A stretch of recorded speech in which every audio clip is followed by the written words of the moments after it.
Aarav. रिवॉन for revenge एक काल्पनिक कथा है।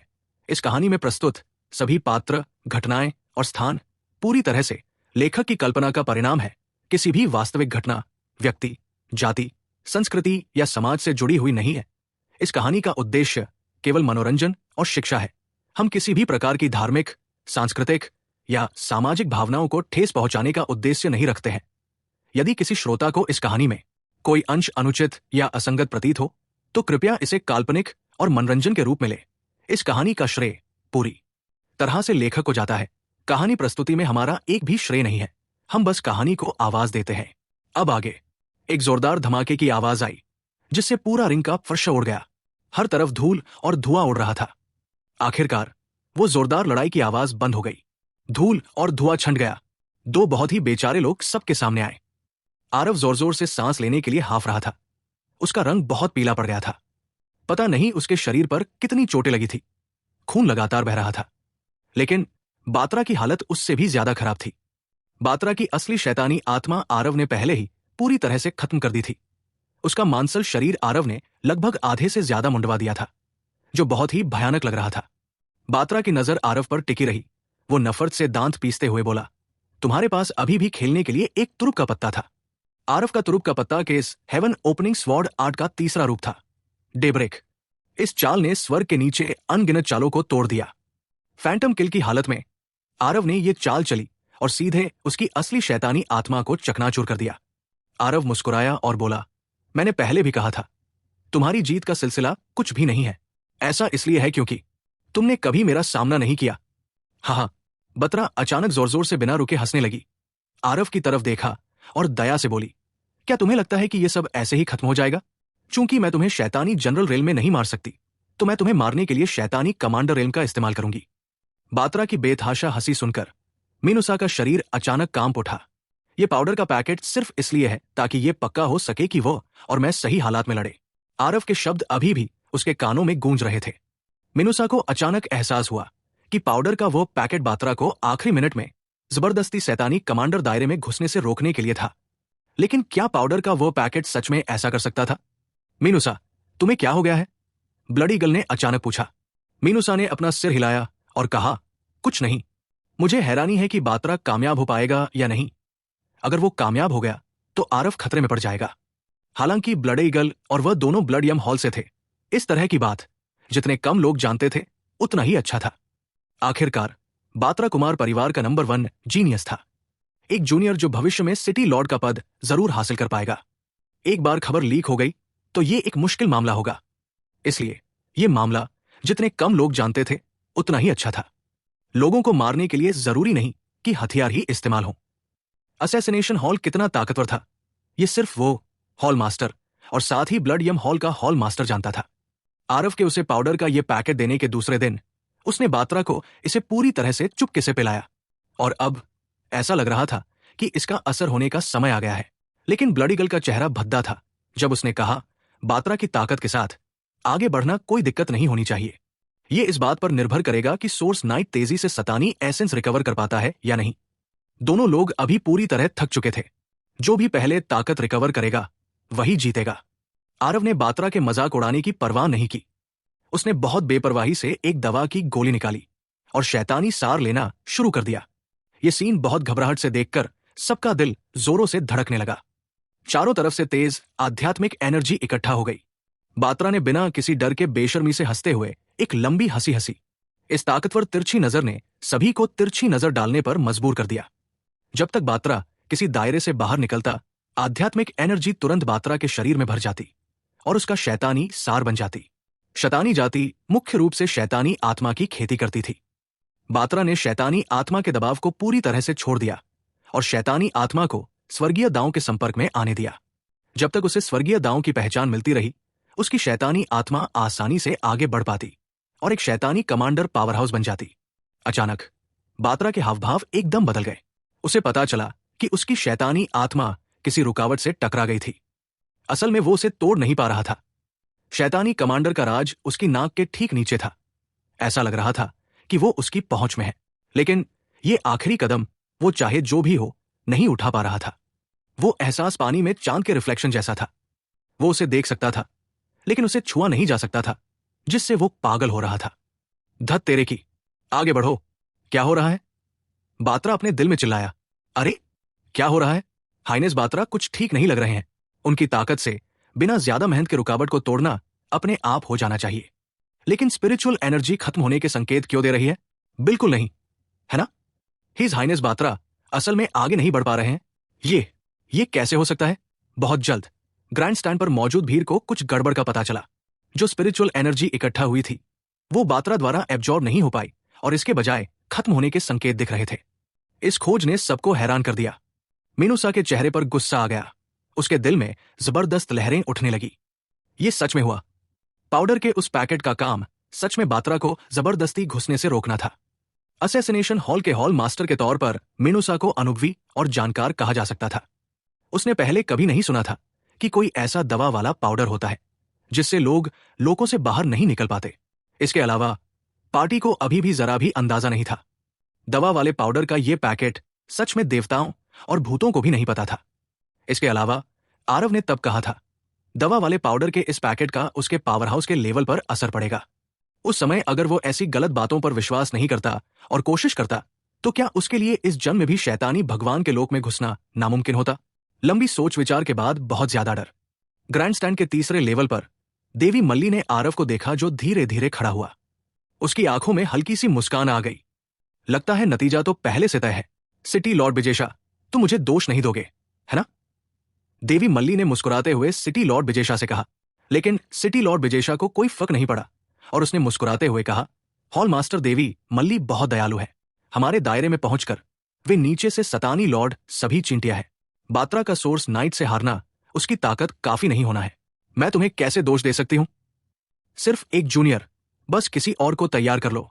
अगर आरव ने यह सुना तो उसे पक्का बहुत बड़ा झटका लगेगा।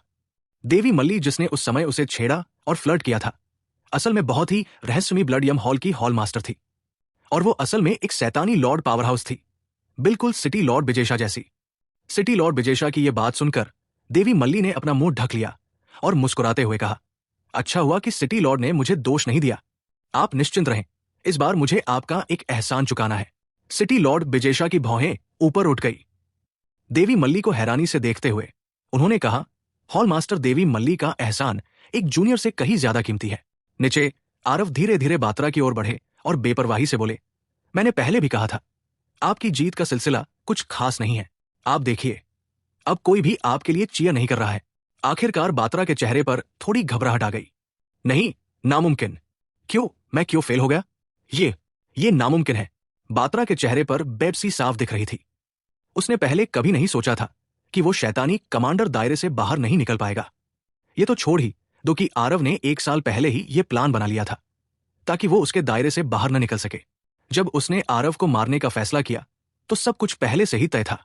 आरव ने पहले भी नस्क धनपाल को आखिरी मिनट में आगे बढ़ते देखा था, तो वो उसे आगे बढ़ने का मौका कैसे दे सकता था?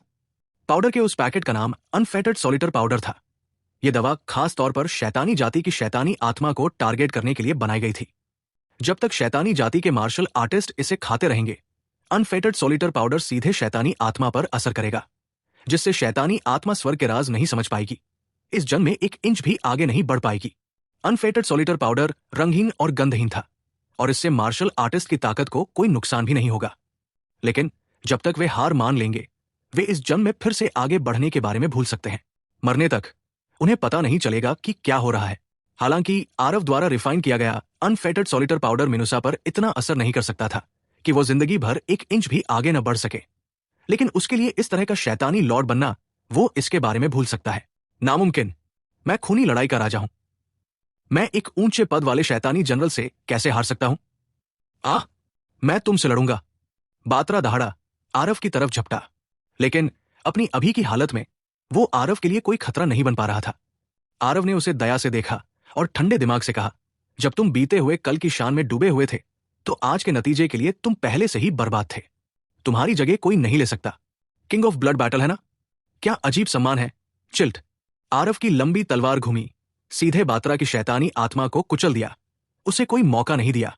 वहां मौजूद सभी लोग एकदम चुप थे। हालांकि उन्हें नतीजा बहुत पहले से पता था, लेकिन जब यह पल आया तो उन्हें अभी भी यकीन नहीं हो रहा था। King of blood battle blood battle stage का लेजेंड ऐसे ही हार गया। रिंग में वो हैंडसम नौजवान कैसा डरावना वजूदगी है। इस लड़ाई में सोर्स नाइट जीतता है, बात्रा हारता है। आखिरकार रेफरी के अनाउंसमेंट ने इस चुप्पी को तोड़ दिया। ब्लड ईगल की होशियारी के बावजूद वो लगभग उछल पड़ा। वो बस बहुत ज्यादा एक्साइटेड था। एक ही फाइट ने असल में 2 से 3 साल का प्रॉफिट वापस दिला दिया। ये पैसा बस हवा में उड़कर आ गया। ब्लड बैटल स्टेज ब्लड यम हॉल के अंदर के हॉल में सबसे ज्यादा फायदेमंद हॉल था। इसे रोजाना सोने के बुशेल लाने वाले मुहावरे से बताया जा सकता है, लेकिन आज इस तरह से पैसा कमाना इतिहास में पहले कभी नहीं हुआ था। आरव की जीत पर दाव लगाने वालों को हटाकर ब्लड बैटल स्टेज ने आज अकेले 100 बिलियन लोग्रेड शैतानी एसेंस स्टोन खींच लिए। हाँ, ये अभी भी लॉर्ड हॉल मास्टर ही थे जिन्होंने दूर की सोची। ये पैसा बहुत आसानी से कमाया गया। मुझे सच में उम्मीद नहीं थी। आज से पहले किसने सोचा होगा कि एक मिडिल रैंक का शैतानी जनरल ब्लड बैटल के राजा बात्रा को हरा सकता है। ब्लड ईगल ने उत्साह से कहा। आज ब्लड बैटल हॉल ने बहुत बड़ी कमाई की। उसे, इस हॉल मास्टर को, ऐसा लगा जैसे उसकी कमर सीधी हो गई हो। मिनुसा साफ तौर पर ब्लड ईगल जितनी एक्साइटेड नहीं थी, और उसने बेपरवाही से कहा, हाँ, ये अभी भी लॉर्ड हॉल मास्टर ही थे जिन्होंने दूर की सोची थी। ये लड़का बिल्कुल भी ऐसा जीव नहीं है जो उथले तालाब में रह सकता है। उसका टैलेंट, तरीके सब बहुत डरावने हैं। कुछ परिवार खुश है और कुछ परिवार दुखी है। ब्लड ईगल के एक्साइटमेंट के मुकाबले बाहर रोने की आवाजें गूंज रही थी। ये खत्म हो गया। इस बार ये पूरी तरह से खत्म हो गया। क्या मैं बेवकूफ था? मैं अपनी सारी प्रॉपर्टी क्यों गिरवी रखा? इसके साथ मैंने सब कुछ खो दिया। मेरे शैतानी एसेंस स्टोन्स। सू, तुम्हारे पिता ने इन कुछ हजारों शैतानी एसेंस स्टोन्स को बचाने से पहले कई हजार सालों तक आग और पानी में गुजारा। अब रातों रात आजादी से पहले वाले हाल में लौट आए। धत तेरे की, मुझे इतनी बुरी तरह हारने के लिए। मैं पागल हो रहा हूं।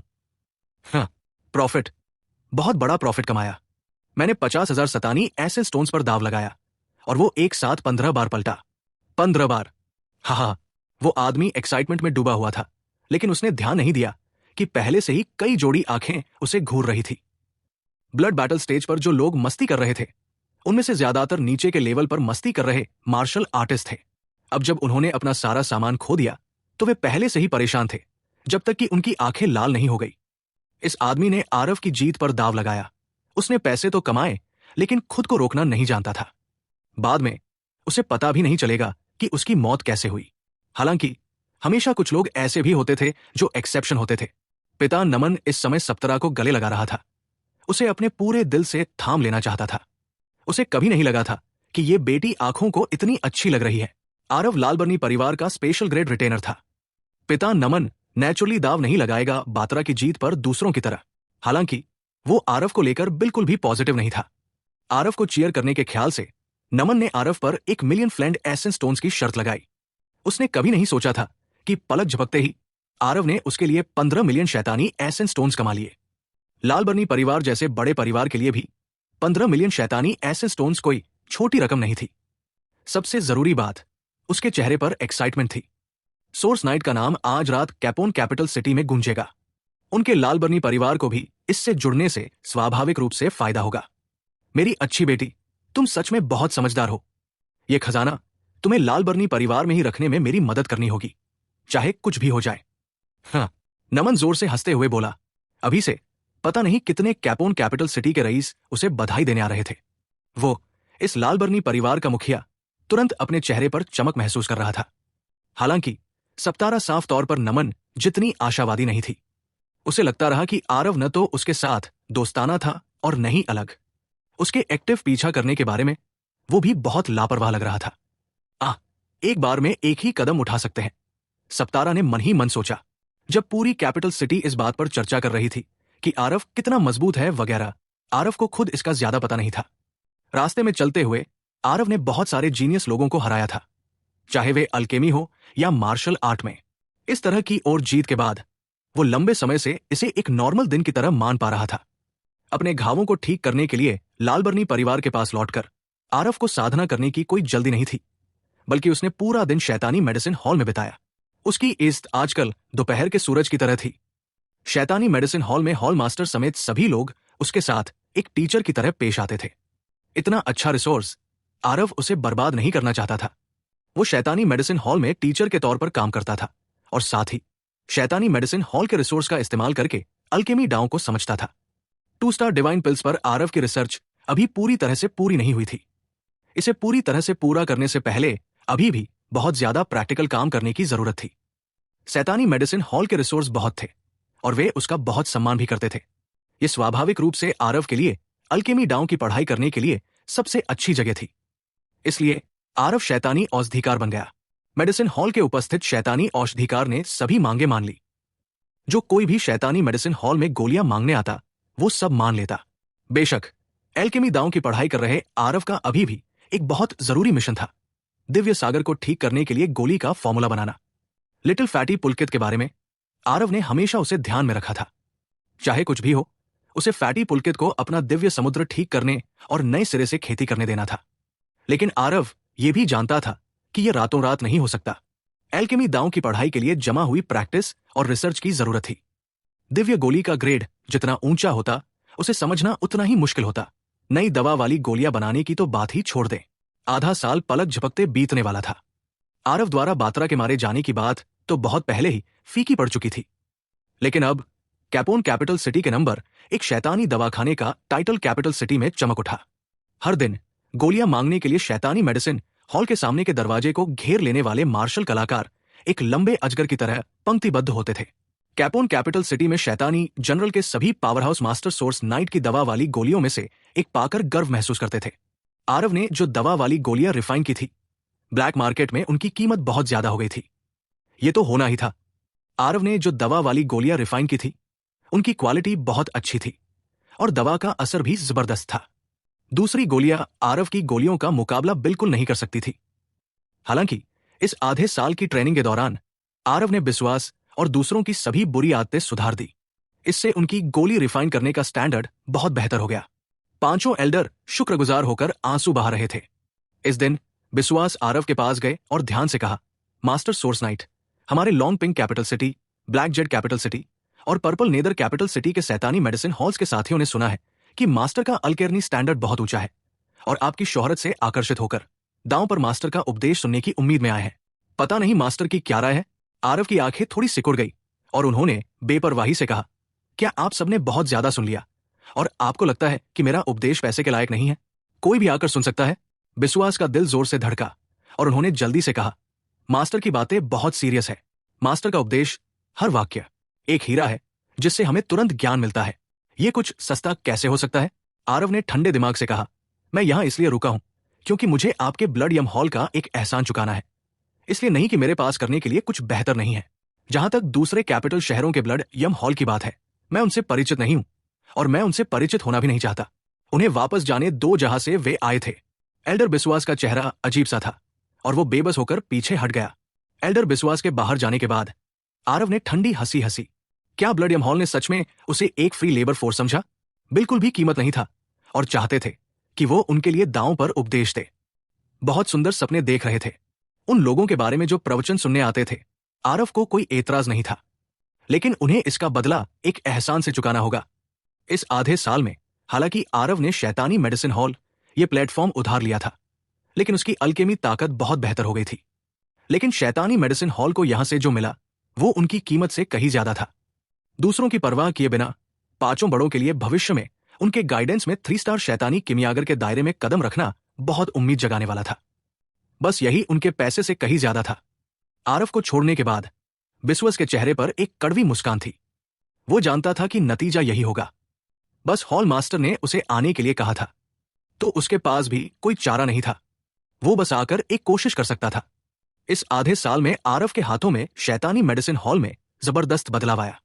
हाल ही में इन कुछ दिनों में बिस्वास को हल्का सा लगा कि उसका दायरा जो लंबे समय से ढीला नहीं हुआ था, अब असल में टूटने के संकेत दे रहा है।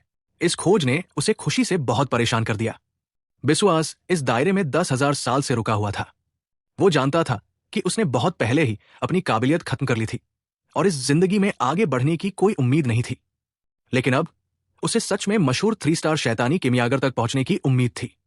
ये नतीजा उसे बहुत खुश क्यों नहीं कर सकता था, लेकिन बिस्वास जानता था कि अगर वो आगे बढ़ पाया तो ये पूरी तरह से आरव का क्रेडिट था। इस आधे साल में आरव ने उनके लिए एक और खिड़की खोली जिससे वो एक पूरी नई दुनिया देख सका। आरव ने उन्हें जो कुछ छोटी छोटी तरकीबें सिखाई, उनसे कहा जा सकता है कि उनकी कीमिया स्किल और बेहतर हुई, जिससे उनकी ताकत बहुत तेजी से बढ़ी। बिस्वास अभी डेविल ड्रैगन फ्लेम क्रिस्टल पिल को बेहतर बना रहा था, जो शुरू में तो पूरी तरह से मिडिल ग्रेड था। अब उसकी हाई ग्रेड को बेहतर बनाने का बहुत बड़ा चांस था। आधे साल में इस तरह का सुधार कर पाना, इसे बस रॉकेट की सवारी करने जैसा बताया जा सकता है। अगर यह पहले होता तो बिस्वास ने कभी यह सोचने की हिम्मत नहीं की होती कि वो अभी भी कीमिया में इतनी तेजी से सुधार कर सकता है। वो जानता था कि बाकी 4 बड़ों ने भी बहुत सुधार किया है, और ये सब मास्टर सोर्स नाइट की वजह से हुआ। बिस्वास ये भी जानता था कि इस आधे साल में हॉल मास्टर का सुधार भी इसी तरह बहुत ज्यादा था। उसने शहर के बाकी 2 3 स्टार शैतानी किमियागर को पहले ही बहुत पीछे छोड़ दिया था। अभी के आरव को वे पहले से ही भगवान की तरह पूजते थे। शैतानी मेडिसिन हॉल में इतना बड़ा बदलाव आया था, लेकिन आरव ने पहले कभी कुछ मांगने के लिए अपना मुंह नहीं खोला। उनके मौजूद रहने और गोलियों को रिफाइन करने के बावजूद ग्राहक ही रिफाइन करने के लिए जरूरी स्पिरिट दवाइयां खुद तैयार करते थे। शैतानी मेडिसिन हॉल को ज्यादा कुछ करने की जरूरत नहीं थी। यह शैतानी मेडिसिन हॉल ही था जो आरव का बहुत ज्यादा एहसानमंद था। अब दूसरे कैपिटल शहरों के लोग अनुभव लेने आ रहे हैं। यह साफ तौर पर ऊंचे तबके के लोगों के बीच बातचीत थी। ब्लडियम हॉल मास्टर सोर्स नाइट को ऐसे मानता था जैसे उसे निचोड़कर सुखा दिया जाए। अगर वो खुश होता तो अजीब होता। जिथल ब्लैक जेड कैपिटल सिटी के शैतानी मेडिसिन हॉल का हॉल मास्टर था। ऊपर लोगों को दांव पर उपदेश सुनने के लिए बुलाने के बारे में वो असल में अपने दिल में बहुत नफरत करता था। शैतानी किमियागर सभी घमंडी थे। वो एक 3 स्टार शैतानी किमियागर, उसका रुतबा कितना इज्जतदार था। आम शैतानी किमियागर वो उन पर बिल्कुल ध्यान नहीं देता था।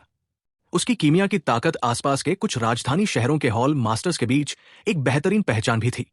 जिस बात ने उसे और भी उदास कर दिया वो ये थी कि उसने सुना कि दांव पर उपदेश देने वाला ये शैतानी किमियागर असल में सिर्फ एक 2 स्टार शैतानी अपोथेकरी था। उसे ये कैसे माना जाए?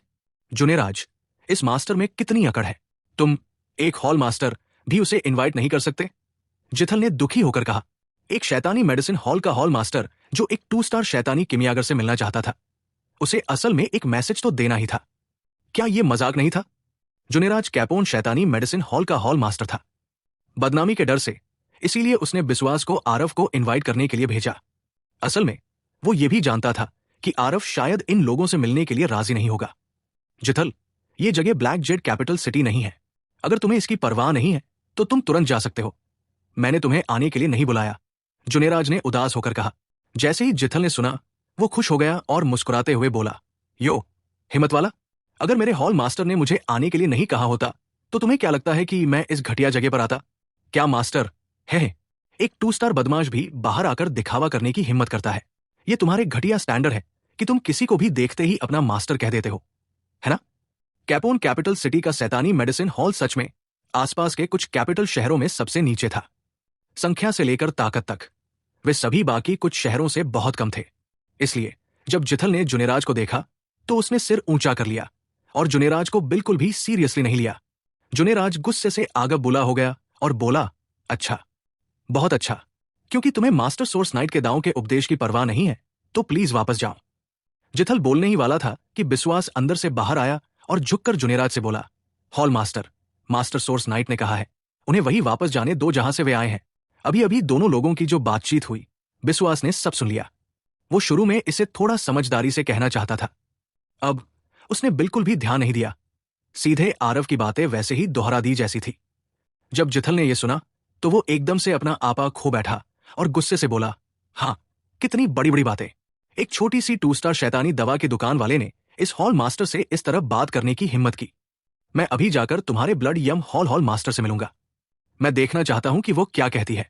ब्लैक माइंड, मेटल हार्ट, वे हमें यहां मसल रहे हैं। चलो फिर मिलकर उनके हॉल मास्टर को ढूंढते हैं। ब्लैक माइंड और मेटल हार्ट एक के बाद एक लॉन पिंक कैपिटल सिटी और पर्पल नेदर कैपिटल सिटी के शैतानी मेडिसिन हॉल के हॉल मास्टर थे। जब जिथल ने कहा खत्म तो वो मुड़ा और जाने ही वाला था, लेकिन कुछ कदम चलने पर उसे पता चला कि ब्लैक माइंड की जोड़ी उसके पीछे नहीं आई। वो खुद को रोक नहीं पाया और गुस्से में बोला, क्या तुम दोनों ने सुना नहीं? वे हमें वही वापस भेज रहे हैं जहां से हम आए थे। तुम लोग अभी लोगों के चेहरे देखने के लिए यहां रहना चाहते हो। लेकिन ब्लैक माइंड हंसा और बोला, तो तुम चले जाओ। हमारी लॉन पिंक कैपिटल सिटी सीखने का नजरिया लेकर आई है। हम होस्ट का चेहरा कैसे उड़ा सकते हैं? चूंकि वो एक मास्टर है तो उसे स्वाभाविक रूप से घमंड होना चाहिए। हमें थोड़ी ईमानदारी दिखानी चाहिए। मेटल हार्ट भी मुस्कुराया और बोला, भाई जिथल क्यों नहीं जाकर लॉर्ड हॉल मास्टर को ढूंढते हैं? शायद हम मास्टर सोर्स नाइट से मिल पाए। जिथल की भौहें तंग गई। उसके दिल में अनगिनत सवालिया निशान कौंधने लगे। इन दोनों लोगों का रवैया क्या था? वो जानता था कि ये दोनों लोग भी कैपोन शैतानी मेडिसिन हॉल को नीची नजर से देखते थे। जब वे शहर में घुसे ही थे तो वे तीनों मिले भी और आपस में बात की कि वे जुनेराज को कामयाबी के नशे में नहीं डूबने दे सकते और उनकी इज्जत को ठीक से खत्म करना होगा। अब उनके नजरिए में 180 डिग्री का बड़ा बदलाव क्यों आ गया? जरूर कुछ ऐसा था जो उसे इस बीच नहीं पता था। उसका चेहरा उतर गया और उसने कहा, तुम दोनों, इसका क्या मतलब है? ब्लैक माइन मुस्कुराया और बोला, कोई मतलब नहीं।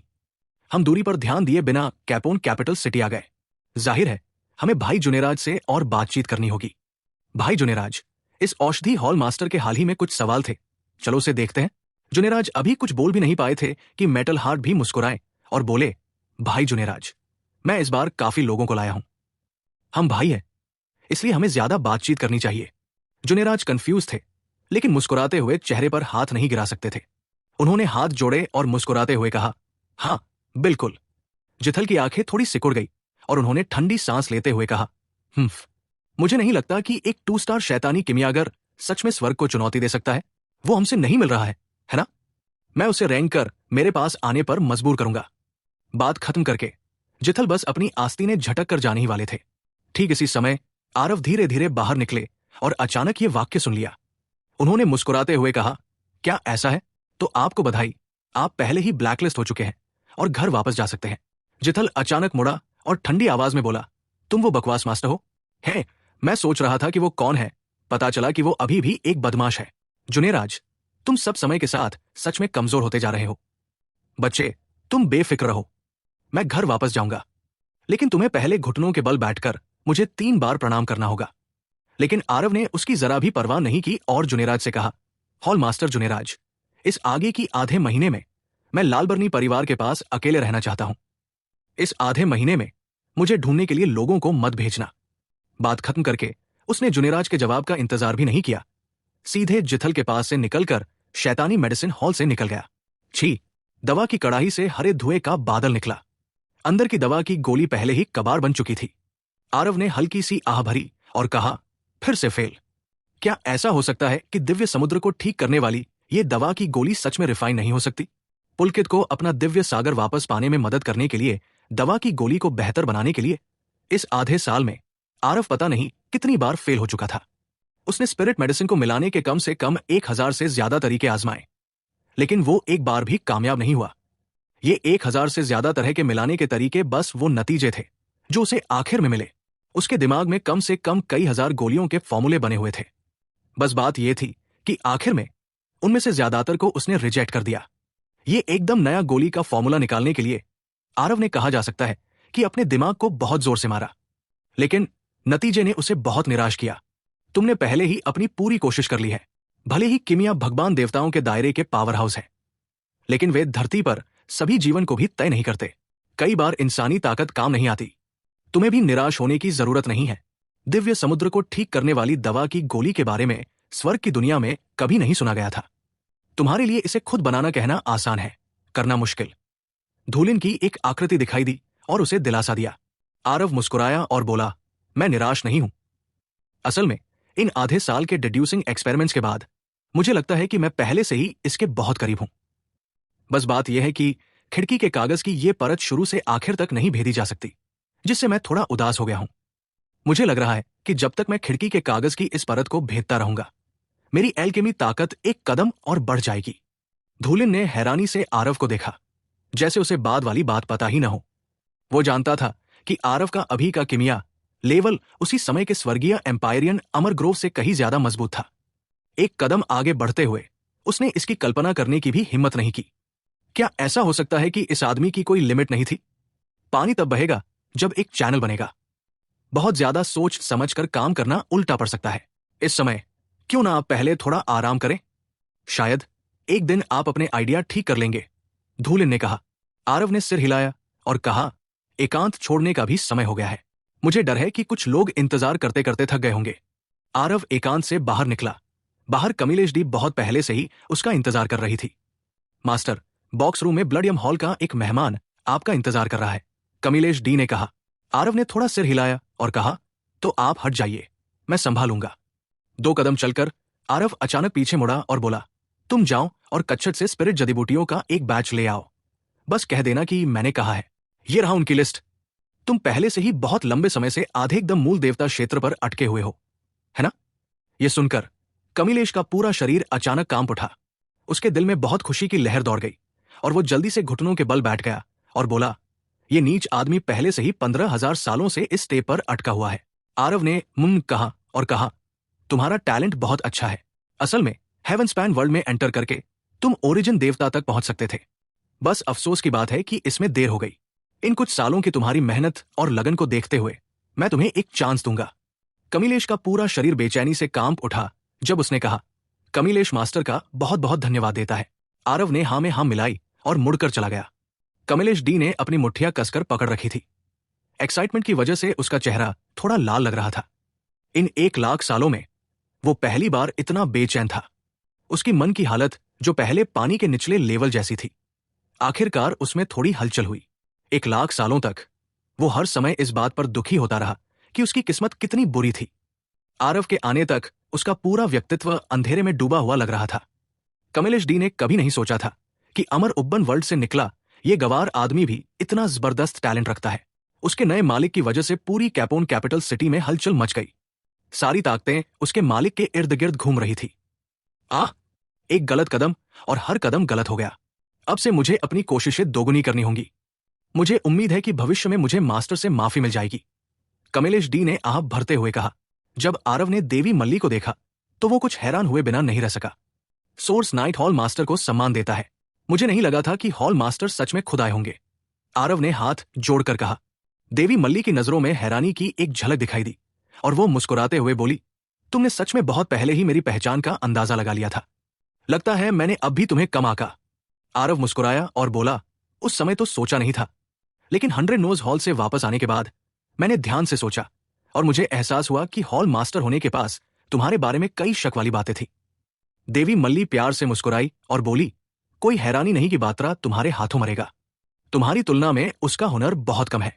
आरव मुस्कुराया और बोला, हॉल मास्टर बहुत दयालु है। देवी मल्ली खिलखिलाकर बोली, मुझे तो लगता है कि मैंने तारीफ भी काफी नहीं की। लगता है मुझे सच में कोई गलत इंसान नहीं मिला। आरव ने देवी मल्ली को गहरी नजर से देखा और कहा, हॉल मास्टर खुद आ रहे हैं, क्या मैं एहसान चुकाने आऊंगा? देवी मल्ली ने आरव को डांटते हुए देखा और शैतानी अंदाज में कहा, तुम घटिया आदमी हो। बड़ी बहन की एक छोटी सी मदद करने को भी तैयार नहीं हो। क्या तुम्हें हर बात के लिए एहसान करके उसका बदला चुकाना होगा? आरव के रोंगटे खड़े हो गए और वो मुस्कुराते हुए बोला, हॉल मास्टर का ये एहसान छोटा नहीं है, लेकिन मेरा अंदाजा सही है तो कैपोन कैपिटल सिटी में पहले से ही कई कैपिटल सिटीज के शैतानी मेडिसिन हॉल मास्टर जमा हो चुके हैं, है ना? जैसे ही मैं दांव पर प्रवचन शुरू करूंगा, पूरे काला दूध शाही शहर के ब्लड यम हॉल के शैतानी मेडिसिन हॉल की ताकत मिलकर एक बड़ा लेवल बढ़ जाएगी। ये एहसान कितना बड़ा है, हॉल मास्टर इसमें माहिर है और उन्हें मेरे हिसाब लगाने की जरूरत नहीं है, है ना? देवी मल्ली के चेहरे पर कड़वाहट थी। वो नाजुक और दयनीय लग रही थी। तुम सच में एक परेशान करने वाला कैरेक्टर हो। उसने आह भरी और कहा, ब्लड यम हॉल की खबर सबने शेयर कर दी है। दूसरे कैपिटल शहरों के हॉल मास्टर्स को तुम्हारे होने के बारे में पता चलने पर वे जाहिर है मुझे जाने नहीं देंगे। इतने सारे लोग मुझे ढूंढने आए हैं, मैं उन सभी को दूर नहीं कर सकती, है ना? देखो न कि बड़ी बहन ब्लड यम हॉल की इंचार्ज कैसे है। बड़ी बहन के लिए भी मुश्किल समय आता है। देवी मल्ली के उस एक्सप्रेशन ने लोगों को उसे देखते ही प्यार करने से रोक नहीं पाया। लोगों की हड्डियां नरम पड़ गई, सिवाय इसके कि अगर इसलिए नहीं कि वो उसे हरा नहीं सकता था, तो आरव चाहता था कि वो एक जोरदार थप्पड़ मार सके। इस औरत ने सच में बहुत अच्छा सोचा। वो चाहती थी कि घोड़ा दौड़े और ये भी चाहती थी कि घोड़ा घास न खाए। तुम्हें लगता है कि नाटक करके ये छोटा सा लॉर्ड तुमसे वादा करेगा? आरव की आंखें थोड़ी सिकुड़ गई और उसने बेपरवाही से कहा, हॉल मास्टर, ये नहीं हो सकता। इस मामले पर बात मत करो। देवी मल्ली का चेहरा तुरंत धूप से बादलों से भरा हो गया। एक पल पहले वो अभी भी आरव को रिझाने के बारे में सोच रही थी। अगले ही पल उसका चेहरा बर्फ की तरह ठंडा हो गया। एक तीखी ठंडी जान से मारने की नीयत चीख के साथ आई, लेकिन आरव चट्टान की तरह मजबूत था और जरा भी नहीं डरा। वो जानता था कि देवी मल्ली उसे बिल्कुल नहीं मारेगी। वो खुद आगे आई और उसका फेवर लिया। उसे उससे जरूर कुछ मांगना था। जरूर। देवी मल्ली का जान से मारने का इरादा धीरे धीरे कम हो गया और उसने उदास होकर कहा, तुम बदमाश, सच में किसी भी चीज से बेअसर हो। बोलो तो, तुम्हारी क्या शर्तें हैं? आरव थोड़ा मुस्कुराया और बोला, दो। पहला, इसे आधा एहसान माना जाता है, अभी एहसास हुआ। दूसरा, 1 महीने बाद तुम सबको ब्लड बैटल स्टेज पर इकट्ठा करोगे। मैं आधे महीने तक लगातार दांव पर उपदेश दूंगा। वे कितना समझ पाएंगे ये उन पर निर्भर करेगा। मेरे पास इस पर रोजाना समय बर्बाद करने का समय नहीं है। ओह, अभी एक और बात है, वो ये है कि ब्लैक जेड कैपिटल सिटी के शैतानी मेडिसिन हॉल के लोग जो भी हों, ये यंग मास्टर उनका इंतजार नहीं करेगा। उन्हें भाग जाने दो। आरव जानता था कि इसका इस्तेमाल सारा एहसान भुनाने के लिए देवी मल्ली बिल्कुल सहमत नहीं होगी, इसलिए उसके पास दूसरा सबसे अच्छा विकल्प चुनने के अलावा कोई चारा नहीं था। पहले आधा एहसान खाओ और फिर बात करो। देवी मल्ली ने थोड़ी आह भरी और कहा, तुम बदमाश, सच में जरा भी नुकसान नहीं सहना चाहते। ठीक है, बड़ी बहन तुमसे वादा करेगी। बात खत्म करके देवी मल्ली ने रक्तसार अनुबंध निकाला और एक सील को थोड़ा सा मसला। अनुबंध में आधा रक्तसार जलने लगा। क्या अब आप संतुष्ट हैं? उफ, बड़ी बहन ने इस हॉल मास्टर बनने से पहले इतना बड़ा नुकसान कभी नहीं उठाया। देवी मल्ली ने अपने बल पर कड़वाहट के साथ कहा। आरव इस विषय में बहुत उलझना नहीं चाहते थे, इसलिए उन्होंने कहा, लॉर्ड हॉल मास्टर व्यक्तिगत रूप से आ रहे हैं। आपको एहसान के दूसरे हिस्से के बारे में एक धारणा होनी चाहिए, है ना? देवी मल्ली हंसे। उनकी सांसों से ऑर्किड की तरह महक आ रही थी, क्योंकि उन्होंने कहा, धूर्त और चालाक, आपसे कुछ भी नहीं छिपा सकता। आरव ने आगे कुछ नहीं कहा, चुपचाप देवी मल्ली के बोलना जारी रखने की प्रतीक्षा कर रहे थे। हमारे रक्त यम हॉल ने एक प्राचीन खंडहर की खोज की। यह बहुत बुरा है कि उस खंडहर में केवल शैतानी भगवान क्षेत्र से नीचे के लोग ही प्रवेश कर सकते हैं। इसके अलावा शैतानी सेनापति क्षेत्र 1000 वर्ष से अधिक पुराने नहीं हो सकते। शैतानी कमांडर दायरे 3000 साल से ज्यादा पुराने नहीं होने चाहिए। उस समय काला दूत सही शहर के सबसे एलिट जूनियर वहां इकट्ठा होंगे। हमारे कैपोन कैपिटल सिटी के शैतानी जनरल दायरे में सिर्फ एक ही जगह है, इसलिए सबसे ताकतवर इंसान को जाना होगा, और वो इंसान तुम हो, देवी मल्ली ने कहा। आरव मुस्कुराए और बोले, तो इसीलिए तुमने बात्रा और मेरे डेथ मैच को चुपके से गाइड किया था, ये देखने के लिए कि पुराने खंडहरों में घुसने की काबिलियत किसमें है? देवी मल्ली भी मुस्कुराई और बोली, ये ताकतवरों की दुनिया है, कमजोर लोग सिर्फ खत्म होंगे। ये कहते हुए आरव को आखिरकार अब लगा कि उसके सामने ये एक ऐसा राजा था जो एक इलाके पर राज करता था। उसके सामने जिनकी कोई कीमत नहीं थी, उन्हें कभी भी छोड़ा जा सकता था। वो उसके हाथों में बस एक शतरंज का टुकड़ा था। आरव ने बिना पलक झपकाए कहा, यह कब शुरू हो रहा है? देवी मल्ली ने कहा, 1 साल बाद मैं आकर तुम्हें ढूंढूंगी। शैतानी सेनापति जनरल दायरे में तुम्हारे पास अभी भी सुधार की बहुत गुंजाइश है। इस समय दवाइयों की बात को एक तरफ रख दो, इसे अपनी ताकत बढ़ाने में लगाओ। आरव ने सिर हिलाया, जिससे ऐसा लगा कि वो समझ गया है। देवी मल्ली को विदा करते हुए आरव सोचने से खुद को रोक नहीं सका। शैतानी जाति की इस यात्रा में उसका लक्ष्य पहले ही पूरा हो चुका था। असल में वो पहले से ही रुकने का प्लान नहीं बना रहा था।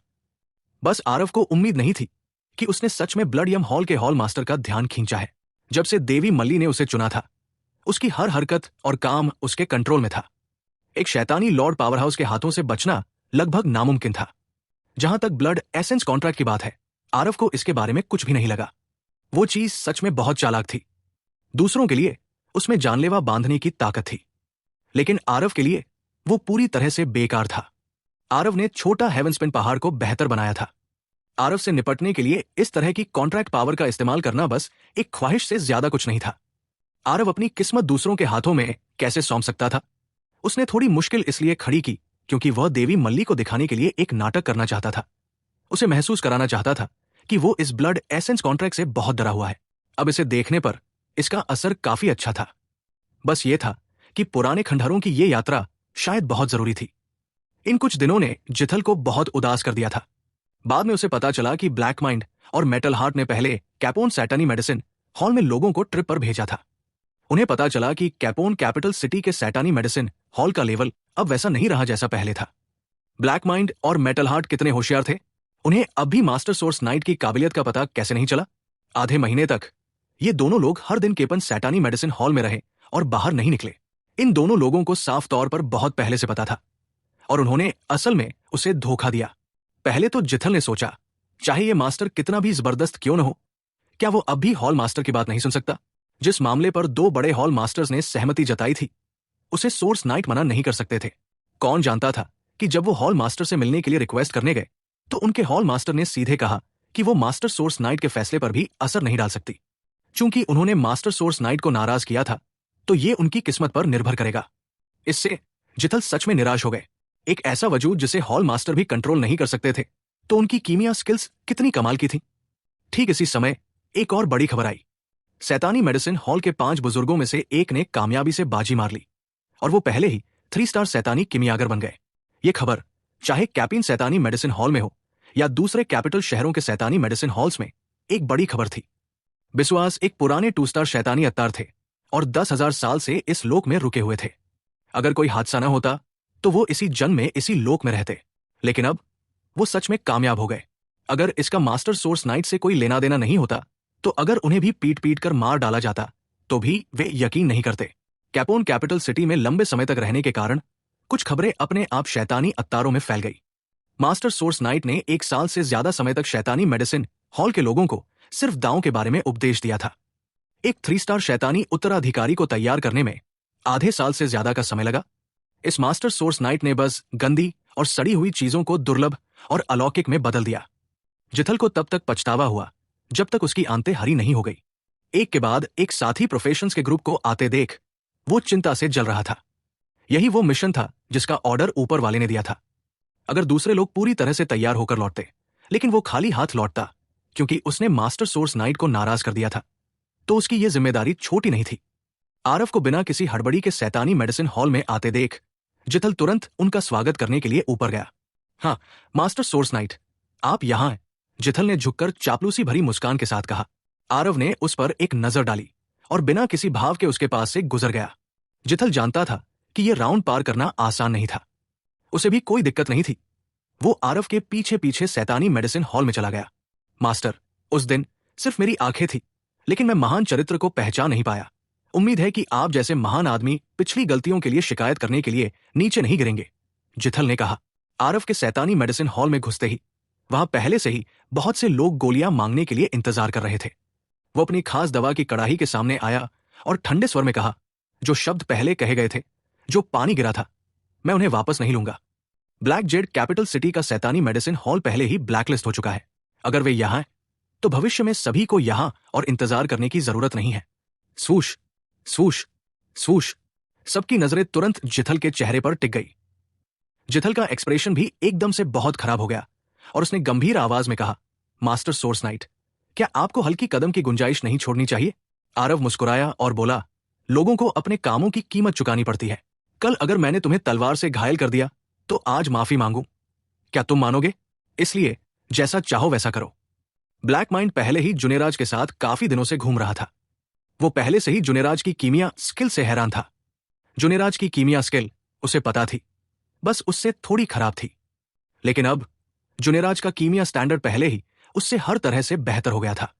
इस बात से ब्लैक माइंड को अजीब तरह से झटका लगा। आधे साल से ज्यादा समय में जुनेराज की ताकत में सच में इतना बड़ा सुधार हुआ था। यह बस एक मजाक था। कीमिया स्किल्स की तरक्की समय का इस्तेमाल करके किसने नहीं की? आधे साल का समय अगर तरक्की होती भी, तो वो भी बहुत कम होती। लेकिन जुनेराज का सुधार बहुत साफ था। कोई हैरानी नहीं कि सोर्स नाइट को ये 3 स्टार शैतानी किमियागर देखकर जुनेराज, ये 3 स्टार शैतानी किमियागर, भी बहुत इस्तदार था। अब उसकी ब्लैक माइंड की बारी थी परफॉर्म करने की। जिथल, ऐसा नहीं है कि मैं तुम्हारी बुराई कर रहा हूं, लेकिन तुमने उस दिन जो कहा वो बहुत ज्यादा था। चूंकि मास्टर सोर्स नाइट ने तुम्हें ब्लैकलिस्ट करने के लिए कहा था, तो क्या तुम इतने सारे लोगों के सामने मास्टर के मुंह पर थप्पड़ मारना चाहते हो? प्लीज चले जाओ, नहीं तो तुम वहां मौजूद सभी लोगों को नाराज कर रहे हो। ब्लैक माइंड ने गंभीर आवाज में कहा। मेटल हार्ट भी तुरंत खड़ा हो गया और बोला, जिथल, प्लीज बाहर जाओ। क्या तुम चाहती हो कि सिर्फ तुम्हारी वजह से इतने सारे लोग मास्टर की उपदेश को ना सुन पाएं?